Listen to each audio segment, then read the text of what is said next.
Supreme কোর্টের বিচারকদের সামনে বলে আসছি, আল্লাহর আইনে আদালতে বিচার করেন, 40 লক্ষ মামলা পেন্ডিং থাকবে না, সপ্তাহের মধ্যে মামলা শেষ। হযরত ওমর 1 বছর বিচারালয়ের বিচারপতি ছিলেন, 1 বছর কোনো মামলা আসে নাই। কালে ভদ্রে 2-1টি অপরাধ হয়েছে, অপরাধী নিজে এসে বলতেছে আমাকে শাস্তি দিন। ওরা এখন শুনলাম কি ওই মেয়েকে হত্যা করছে, জবাই করছে, এখন হে বেটায় কয় না আমি তো হত্যা করিনি, হত্যা করছে আরেক বেটায়। এইবার গোয়েন্দা লাগাও, এবার লক্ষ কোটি টাকা সরকারের খরচ হোক। সরকার কি করে, জনগণের কাছে আবার ট্যাক্স বসাচ্ছে। এই খরচ হচ্ছে না এগুলি আল্লাহর হুকুম না মানার কারণে।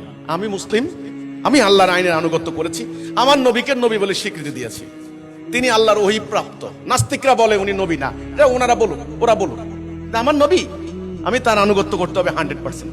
তাহলে আমার আদালতে আল্লাহর আইনের বিচার হলো না কেন?